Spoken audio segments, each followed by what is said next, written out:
Well, good morning and welcome to Frankly Speaking here on WYDC TV Big Fox. I'm your host, Frank Acom, and we are broadcasting live from the Hesselson studio here on Marcus Street in Corning. I will be checking my email to make sure that we have audio this morning. Yesterday we had a little bit of a hiccup with our audio at the very beginning, and again, I appreciate everyone who stayed tuned as I did some troubleshooting, so I appreciate that. So we've got a lot to talk about this morning. Some, I don't know if you want to use it. I think controversies thrown around maybe too often.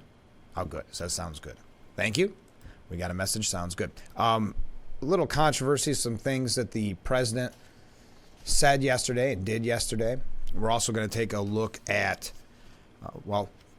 if we get a chance, a really interesting piece by Daniel McCarthy of why Democrats rightly fear Cornel West in 2024. And we've been talking about Cornel West and that third party ticket, the Green Party, what that could mean for President Biden's chances at re-election. We also have a couple things here about Republicans' response yesterday to the 22nd anniversary of the September 11th terrorist attack. So we'll get to all of that. Let me put my contact information up before I forget. And again, thank you to everybody. I know I keep saying it, but thank you to everybody who was reaching out yesterday to say, hey, there's some audio issues at the very beginning. I appreciate that because I cannot hear it. I'm not hearing the broadcast feed through my ear, just the in-house feed. So anytime you have a question, comment, concern about Frankly Speaking, that's the best way to reach us, right there at any time. Okay, so we are going to take a short break. I wanted to highlight, I do want to highlight too, that just you and I, again today, no MA Neal Financial Services section of the program. I had a last minute kind of cancellation and I didn't want to ask anybody to pop on that quickly, but we'll be back with our guests starting tomorrow and the rest of the week and all next week too. We're pretty well booked up. So as always though, if you are running for office or you know someone you'd like to have on the program, please contact me. Any charity events. Yesterday we talked about, again, and I hate to keep bringing it up, but this lack of faith in our institutions, in our culture. And that's why on this program we so often try to promote local community events, community leaders, etc. So President Biden yesterday broke a 22-year tradition of not spending either 9/11 at the White House or at the site of the attack. On Fox and Friends, families of victims of the September 11th attack blasted the president. Now, Biden did visit, and this is interesting because he kissed the memorial to John McCain in Vietnam on Monday. Kissing the memorial and telling reporters traveling with him that it was important that he visit the site as McCain was a, quote, good friend. Now, retired Air Force Lieutenant Colonel Donald Ayres was on Fox and Friends first yesterday saying, it's no surprise to me that he's not coming to Ground Zero or any of the 9/11 sites. Now, Donald Ayres lost his brother Adam during the attacks. He said, and quite frankly, I prefer he stay away anyway. We will be spared one of his stories of how he can relate, like he did when, if you recall, when he talked about having that house fire, trying to relate to the massive fires. Anyway, we can do without that, he said. So we've got an example of him doing similar yesterday. He does this thing, and it goes back to how they always try to push that he's the man of empathy. So he starts with some type of anecdote or something about his life to try to relate to the people, but often falls very flat because you're talking about tragedies. In this case, yesterday he started talking. He made a joke at the beginning of his speech. We're going to get to all of that. I just wanted to kind of set the scene of what we'll be talking about. But again, you can weigh in at any time. If I don't have the contact information up, you can see the number on the bottom of the screen as well. So let's take our first break. We will be back with Frankly Speaking here on WYDC TV. Big Fox, stay with us.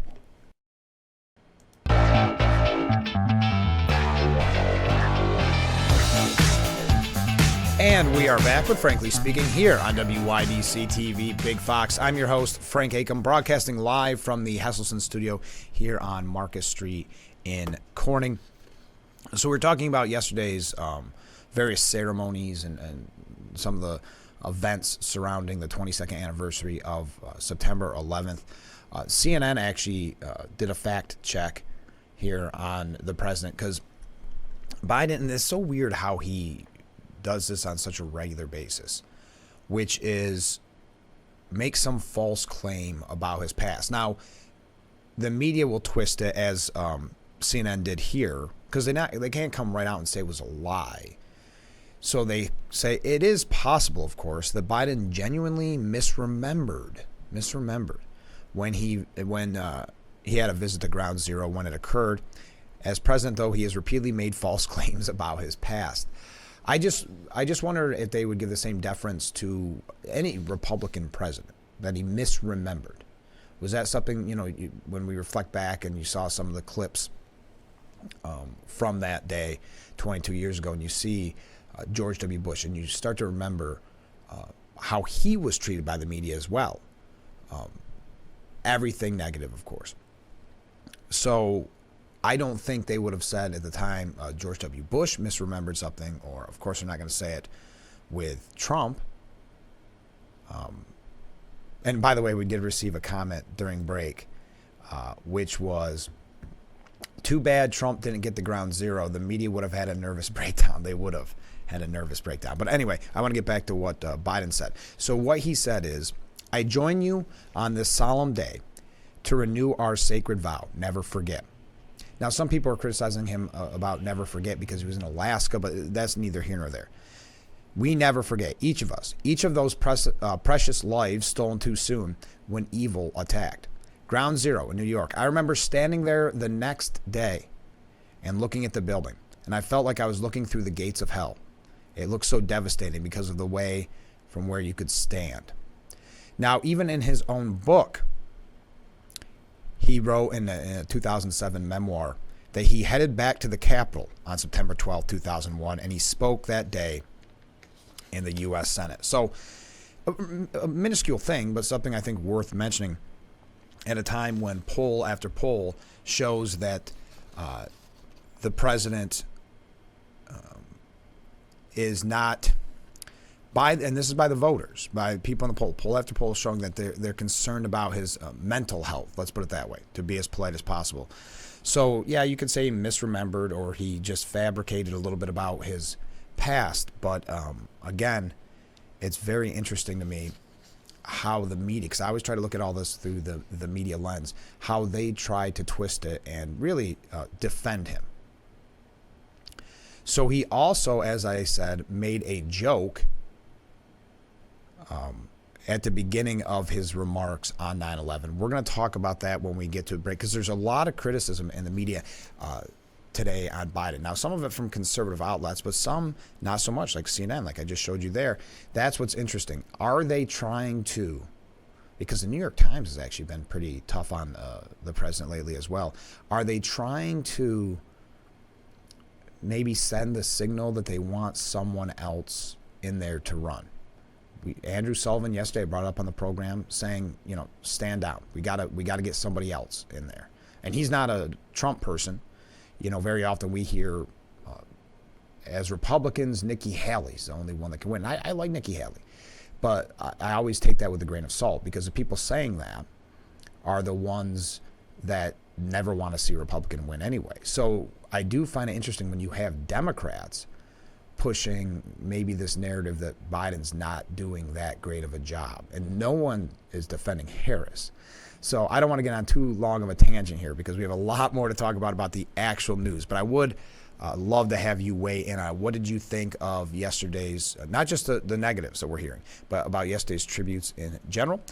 So I'd love to be able to read those later on in the program. So stay with us. We've got to take a short break. This is Frankly Speaking on WYDC TV. Big Fox, stay with us.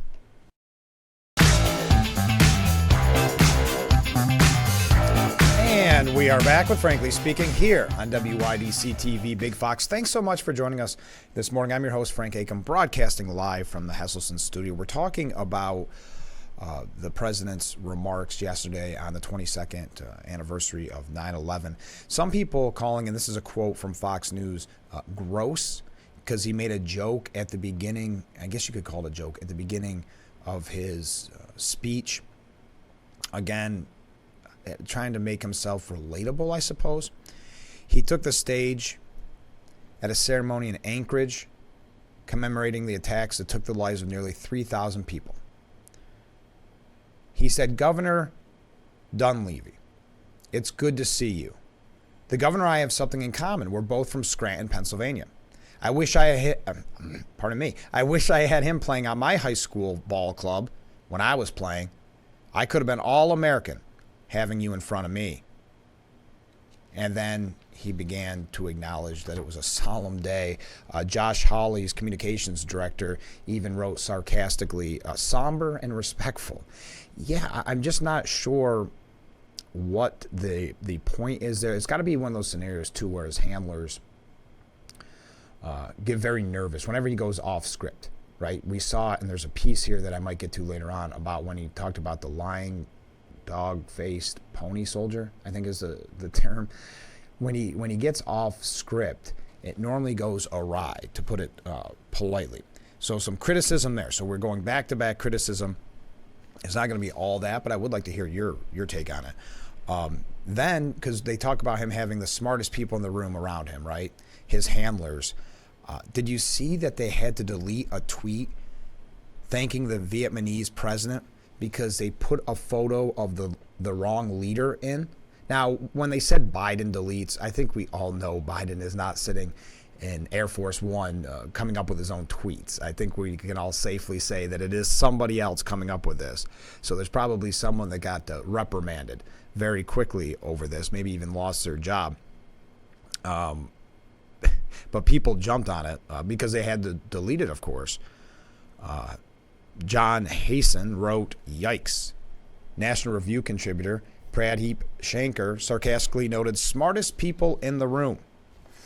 Yeah, that's not a good look. If that were a different president, without naming names, how do you think that would have went down in the media? If you show the wrong Vietnamese leader in a photo praising the Vietnamese president, do you think that would have been just shrugged off? I think that's a fair question to ask. The image in the post was not of the president, but a photo of Biden meeting Vietnam's National Assembly chairman. Smartest people in the room. Just passing it along. Just something that you probably, I don't even remember. Oh, I got that from the New York Post, but not something that you'll probably see on the breaking news on CNN. We'll put it that way.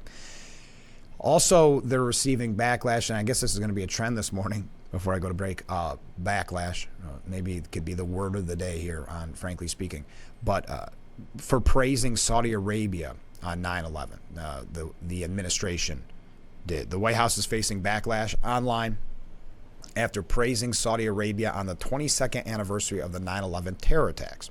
In a tweet on Monday, National Security Council's spokesperson Adrienne Watson applauded the foreign regime after it committed tens of billions of dollars towards the Partnership for Global Infrastructure. Quote, "We welcome this weekend's announcement by Saudi Arabia committing $20 billion to support President Biden's signature initiative, the Partnership for Global Infrastructure."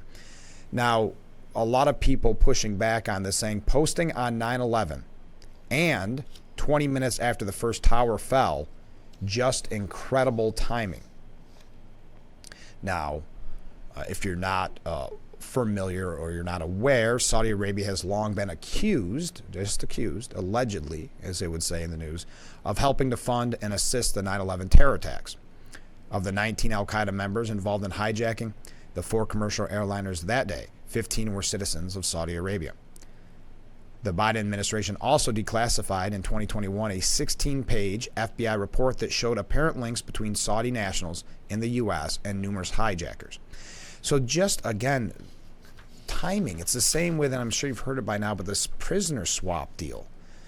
Why are these things being done on 9/11? And you add on top of that the president going to Alaska, not being at either the White House or one of the attack sites.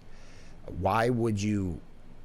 It's tone deaf, I guess would be maybe the best term for all these. We're going to talk about the prisoner swap and what that means when we come back from this break. We've got a lot that we're going to cover this morning. As you can tell, we're going to breeze through a lot of different stories because I do have a New York State issue that I want to get to. I also hope that we can talk about that Cornel West article when we come back. So at some point, we are going to get away from what happened yesterday with the president and focus on some other issues, but only if we have the time, because I want to make sure that we dive deep. That's why you tune in, I think, to dive deep and maybe hear the stories in a little more depth than you would elsewhere. So let me take that break before we run late, and we'll be right back with Frankly Speaking here on WYDC TV. Big Fox, please stay with us.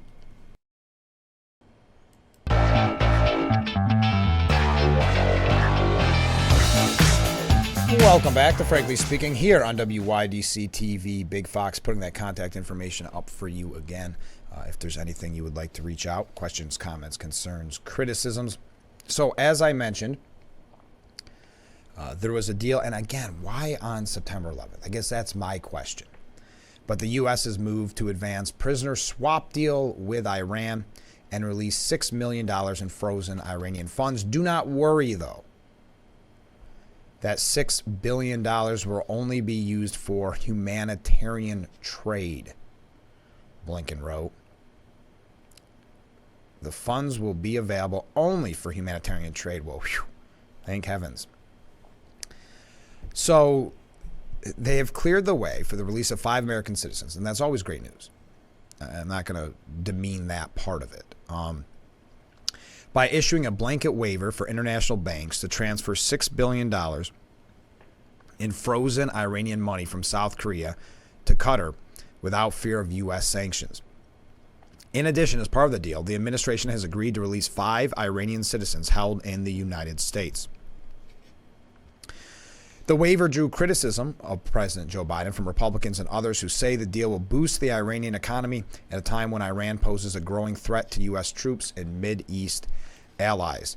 Ted Cruz saying, today's news confirms there's already been a side deal, including a $6 billion ransom, using the word ransom, and the release of Iranian operatives. The White House pushed back on all criticism of the waiver decision, saying it was only a procedural step aimed at fulfilling the tentative agreement reached with Iran in August. I guess the timing is what is so disturbing on so many things that happened yesterday. But that was something I wanted to mention because it is a major news story. I would love to hear really your opinion on all of this, of what unfolded yesterday. Sorry, I saw some comments. Well, let's go. So there's this piece, and I think I have it up here on the screen. Sorry, I got a little distracted there. So it's Dan McLaughlin saying senile Joe Biden rambles about pony soldiers, which we mentioned yesterday, Vietnam, and lies about 9/11. So what Dan McLaughlin says is in April of 1968, after he had run through 5 draft deferments, a medical board deemed Joe Biden unfit to go to Vietnam. Unfortunately, nobody stopped him this time either. The president who served in the Senate during the Vietnam War. Isn't that amazing to think about that, the timing on that? His staff made the mistake of letting him talk to the press. That's why, if you remember, the press secretary finally having to interrupt and saying, thank you, this is over, because it started really going downhill quickly. A confused Biden at first kept speaking until he finally realized his microphone had been cut off and music started playing to drown him out, much like, as we mentioned yesterday, an awards ceremony where a speech runs just a little too long. Jean-Pierre had good reason to end the rambling press conference. Did you know that Biden, I didn't mention this yesterday, and I thought it was just a headline, but that he actually started with, and I quote, remember the famous song, Good Morning Vietnam? Well, I think we all know that wasn't a famous song. It was a movie with Robin Williams. It was a comedy about a war that Biden's supposed to be putting behind us. That war we were supposed to be putting behind us, and smoothing over relations with Vietnam's communist leadership. Biden, a day after his visit to India, told a rambling story about John Wayne movies, wherein, quote, Indian scout tells Wayne, an American soldier, he is a lying, dog-faced pony soldier. Again, this is like one of his favorite terms. For whatever reason, he loves using that, and it really makes very little sense, specifically the times that he uses it. It's already very odd and obscure, but this was in reference to global warming or something. Anyway. Biden had used the line before, but nobody's ever been able to locate a movie with that scene. Yeah, I thought that was the case when he used it before, that no one knows what movie that's from. And let's face it, I know I'm a big fan of Westerns. I've never heard it, but that doesn't mean I've seen every Western. But there's a lot of very astute Western viewers out there that would have by now discovered that clip, I would think. Even with his usual prepared list of which reporters would be allowed to ask him questions. And that's another thing that, if you're in the media, you should be outraged over that. The fact that he gets to handpick who asks him questions and very often knows what those questions will be in advance, that has red flags atop red flags. And I would think those in the media would be outraged, but they're not. They still have to defend him, as we see so often is the case. So when they're cutting short the question and answer, he says, I'm just following my orders here. Staff, is there anybody I haven't spoken to, he asked. And then he turned down a reporter not on the list saying, no, I ain't calling on you. I'm calling on, and I said there were 5 questions. Yeah, it goes on and on. We could do this for probably the whole show. I don't want to go through the whole article by Dan McLaughlin, but he finishes by saying, this is beyond embarrassing. The voters aren't fooled, which is why a recent poll found that 77% of the public and even 69% of Democrats think he's too old to serve effectively for another term. And that's why I know I've mentioned it a few times this week and last week, that's why I think Van Jones's criticism of the president hit me so hard, because when you start to do that math that, oh yeah, that's right, they're asking for another 5 years. You kind of forget that all next year will be campaigning. I don't know how much he'll campaign, or if it's going to be a basement campaign again. That's a question time will tell. But yeah, when you do that math and you see the way specifically he's handled himself the last few months to a year, progressively getting worse, that you start thinking 5 years. And who was it that said, it might have been Van Jones, who said you might like that grandpa figure, but you also don't want to put him in that high-level, stressful job for 5 more years. But I'll continue.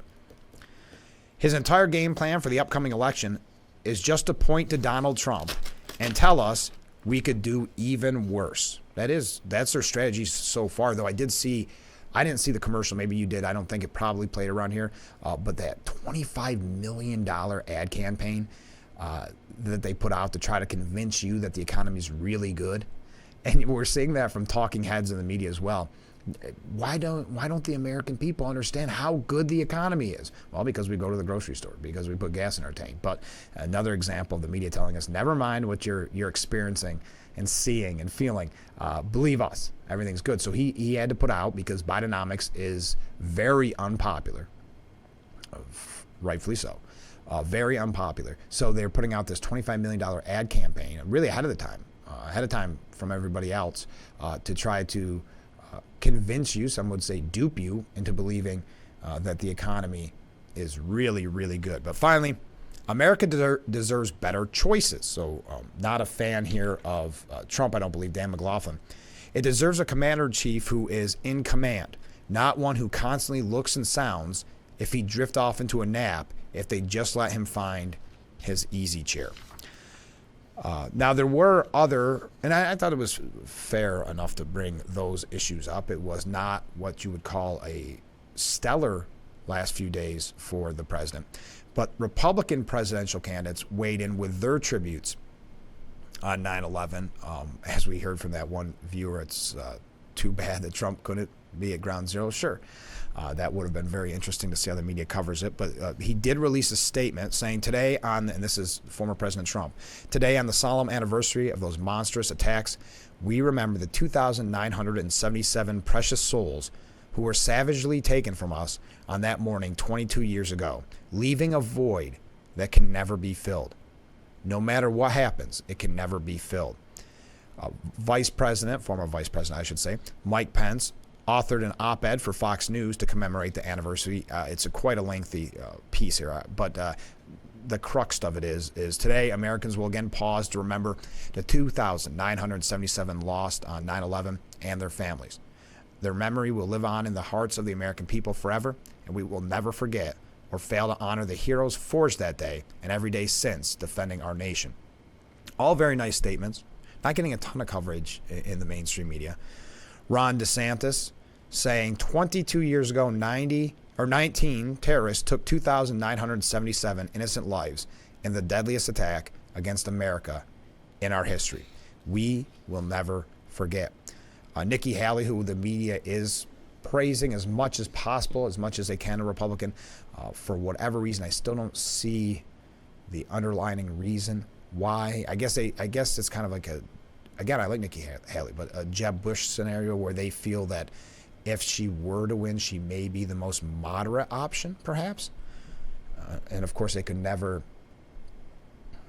support like a Mike Pence, for instance. But anyway, she said 22 years ago, the soul of America was shaken in a way we had never felt before.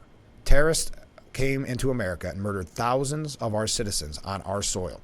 We will never forget the precious lives lost and the heroes who emerged, the firefighters who rushed into the towers. Yeah, so everybody had very nice statements. Tim Scott, who hasn't really gained a lot of traction. You saw a little bit of an uptick there for a while. I like Tim Scott. That's the reason I mention him so often. 22 years ago today, tragedy struck our nation, and thousands of American lives were lost at the hands of evil terrorists. Today, I remember the heroes of 9/11 and pray for their families. God bless the United States of America. So those are just a few of the comments by presidential candidates on yesterday's 22nd anniversary. I said if you were watching Big Fox News at 10 last night, I promoted that we would talk a little bit about those tributes, and I think we've done a good job. So we've got a lot more to get to. We're already over halfway through, and look how much we've covered. Man, we jam-pack a lot into this program. So when we come back, I am going to talk about that piece by Daniel McCarthy about Cornel West, and because this intrigues me, the Cornel West idea of the third party. And there's also a part of that, which we'll get to, is the no labels potential candidate. No labels is kind of what you would call a unity ticket. The idea being maybe you pick a Democrat and a Republican, and maybe, both moderates. Names like Manchin have been thrown around to try to, bring in a more moderate administration. So we'll talk about that when we come back. Stay with us. This is Frankly Speaking here on WYDC TV, Big Fox.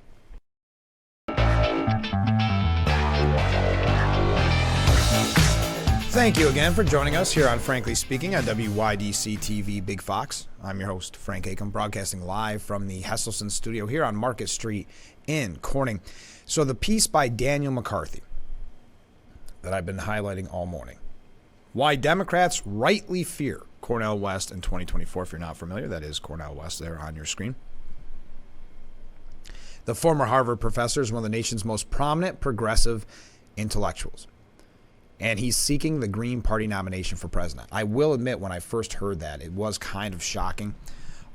Cornel West, numerous television appearances. He's always kind of a go-to talking head, if you will. If he gets it, polls say West will take enough votes from Joe Biden to hand the White House to the GOP. West notched only 2% in a Wall Street Journal poll late last month. That was still enough to tip a three-way test, giving Donald Trump a 1-point lead in a race with him, West, and Biden. Two Emerson polls showed the same. West spoils the election for Biden. So you will start to see, even though he is a media darling, The left normally loves him. You will start seeing the long knives come out after him, just like we've seen with Robert F. Kennedy Jr. Because did you ever imagine a scenario where the media would turn on a Kennedy? But they have, because they don't want him. They don't like the fact that his polling numbers are so high and it's a threat, potentially, to President Biden. But they're considering it, Daniel McCarthy, like a replay of Ralph Nader. Remember that name? Ralph Nader and the Al Gore, George W. Bush scenario. Biden's winning margins in Pennsylvania, Georgia, Arizona, and Wisconsin in 2020 were all well below 2%. So a West could really bungle that up for the president. Despite its name, the Democratic Party is not very comfortable with democracy. Its leaders fear giving voters more choices, even though Republicans also lose votes to third-party contenders, notably libertarians. And we mentioned it yesterday. Rob Reiner saying we can't have a third-party candidate. Yes, not very favorable to democracy when it's not in their favor. So that is, and Rob Reiner's not the only one. That's just the quote we had yesterday.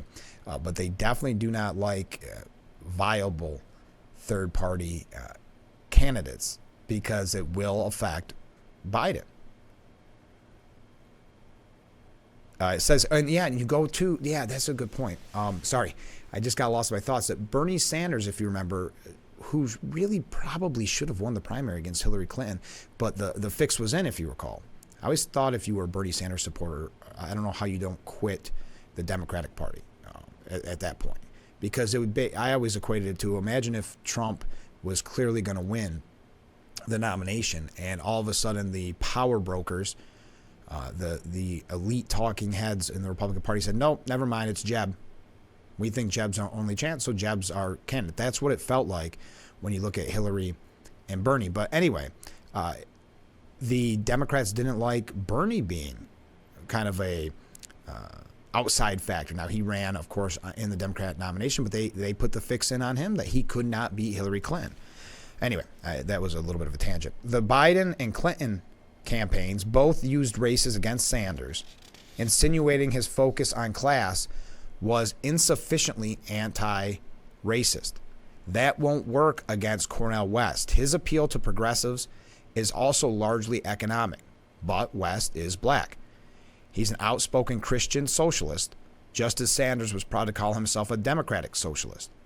Establishment Democrats can't say they weren't warned for decades that the left was dissatisfied with the likes of the Bill Clintons and the Obamas of the world and the Joe Bidens. As terrified as Democrats are of West and what he represents, they also fear a third party or independent challenge from the center, and that's why I bring up the no labels. That might come from the no labels movement, which has recently held discussions with Republican Senator Bill Cassidy, a Trump critic, about plans for November of 2024. Why wouldn't a Republican like Cassidy running against a Republican nominee, assuming that Republican nominee is Trump, do more damage to the Republican ticket than to Biden? Because the GOP has greater unity at the popular level, despite its rifts between the old elite and Trump.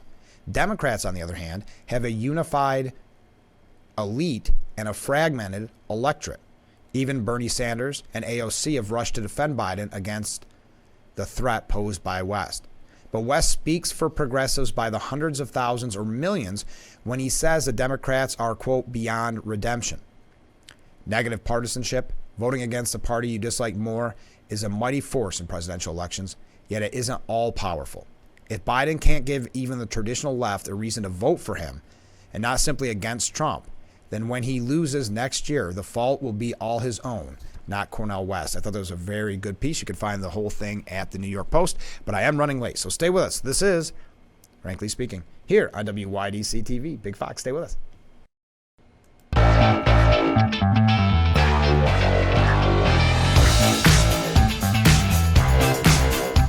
Thanks again for joining us here on Frankly Speaking on WYDC TV. Big Fox, I'm your host, Frank Acom. We are broadcasting live from the Hesselson studio here on Market Street in Corning. It is moving fast. I want to change up from the presidential talk for just a moment. This is really interesting to me. Are we doing good? Oh, yeah. Okay. This is really interesting to me that 41% of New Yorkers want a U.S.-Mexico border wall to curb illegal immigration. And I mentioned it last week.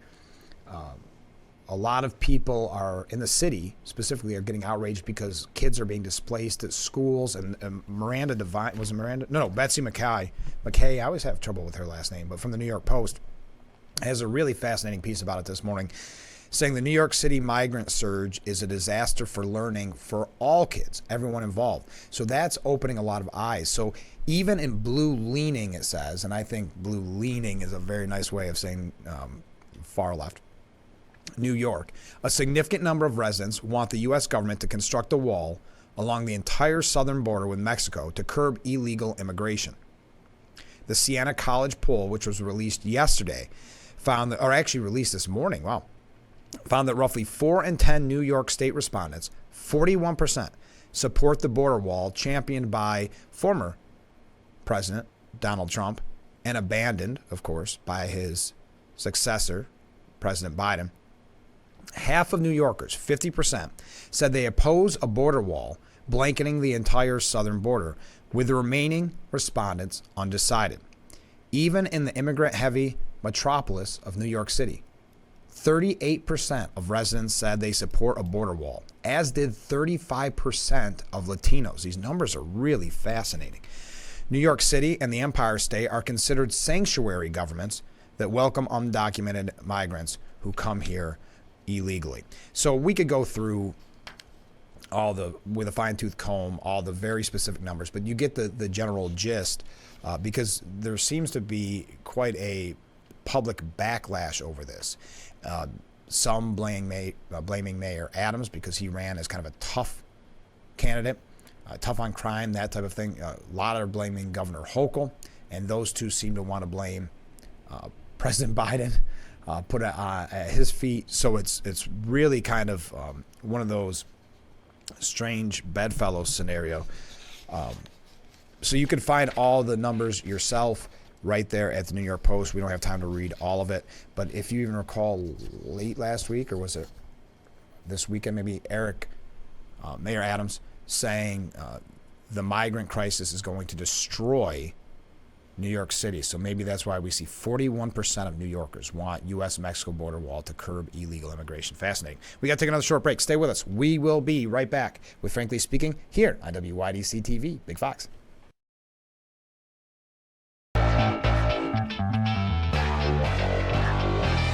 Got a little behind the scenes action. Welcome back to Frankly Speaking here on WYDC TV Big Fox. I'm your host, Frank Acom, broadcasting live from the Hesselson studio. As I mentioned, I just wanted to say quickly because I kind of blurred it together with that last piece. The New York City migrant surge is a disaster for learning for all kids. That's Betsy McKay, saying Democratic politicians and the liberal media made the first day of school all about welcoming migrant children. It's sheer propaganda. Parents deserve the truth. The migrant surge is a disaster for their kids. The surge will worsen our education system's twin failures: plunging math and reading scores, and the failure to ensure newly arriving kids learn English so they can succeed too. Kind of weird when you mispronounce English. The teacher will have to focus on the needy newcomers who speak no English and may not have been to school before. For the rest, it could be a year of lost opportunities. So it's really a lengthy piece, about 3 pages, but I just wanted to highlight that before we took our last break. When we come back, we are going to wrap up a lot of things quickly. Did you see that Kamala Harris was asked, and I missed this on yesterday's program, it was on CBS, host Margaret Brennan said to Vice President Harris, "Are you taking the possibility of another Donald Trump presidency seriously enough?" And Harris does not do that good of a job. She was taken aback and she responded, "I don't understand the question." Well, Brennan said, "You were dismissive of some of the Republican criticism of you and the president. When you look at current polling, the front runner for the Republican nomination is the former president, the 45th president." Harris insisted that President Biden and her would win re-election, adding that there is too much at stake and the American people know it. I don't know. I mean, they don't seem to be campaigning, though I will say $25 million on swing state ads show that they are starting to see what could be a real potential problem for them when you look at poll numbers on Bidenomics and the failure of Bidenomics. But I do have to take our last break. Stay with us. We'll be right back with Frankly Speaking here on WYDC TV. Big Fox, stay with us. And we are back with Frankly Speaking, just wrapping things up. Boy, this hour goes quickly, doesn't it? Thank you so much for joining us here on WYDC TV, Big Fox. I mentioned this last week. Adam Coleman has a piece on it in the New York Post, and that was that far-left progressive politician who kept calling for defunding the police, and then she was attacked recently. The class division, says Adam Coleman, in America doesn't just allow for people to access luxurious material goods, but also lets them act out a life of luxurious beliefs. Void of real problems like choosing between eating or paying the rent and having legitimate concerns over their physical safety, America's progressive elitists prescribe unrealistic solutions to problems they are personally distant from, which they can afford to be wrong about because the ramifications of failure don't usually occur on their, quote, side of the tracks. And I thought that was a really good point. Reality begins where luxury ends. However, because it's difficult to maintain a lavish fantasy when a non-believer robs you of your comfort, or in the case of Minnesota Democrat Farmer Labor Party official Savanthi Santhanandan, I probably really got that name wrong, robs you of your vehicle, your liberty, and your children's innocence. And that's the point of this piece, and I'm just about out of time, but this is the crux of elitism. It's not just about how you see the world, but about dictating what the world should look like based on your vision. They're uninterested in considering the people who may need the police simply because they personally don't. They can't comprehend how some people don't care about your safety, your property, and prey upon this ignorant belief system. They'll take advantage of anyone the moment they feel the safest. Do it with a smile on their face and don't care if your children watches as you got hurt. Yeah, the idea is dismantling or defunding the police is a fringe concept. Only comfortable fools wear like silk, but will realize how naked they are in the world when someone takes their silk by gunpoint. I thought it was a really interesting piece. I wish we could have got more into it, but I realize I'm out of time. As I mentioned, Biden did drop $25 million on swing state ads. The campaign launched a 16-week ad blitz just last month, well ahead of the timetable, followed by his two immediate predecessors, Donald Trump and Barack Obama. Also, Matt Gaetz is floating an unlikely partnership to take down Kevin McCarthy. He's making it a mission almost to take down Kevin McCarthy, even perhaps, according to a tweet, maybe having Eric Swalwell get involved, saying, if I make a motion to remove Kevin, how many Democrat votes can I count on? Wow. Anyway, that's going to be a mess. Excuse me. We are out of time for today's edition of Frankly Speaking. Thank you to everybody who joined us. Again, I'm going to put my contact information up if there's anything you'd like to say when we're off the air, because we'll be back again tomorrow morning at 7 a.m. But if there's anything that pops in your mind throughout the day, please contact me. Have a great day, everyone. This has been Frankly Speaking on WYDC TV Big Fox. We will see you tomorrow morning, bright and early, starting at 7. I look forward to it already.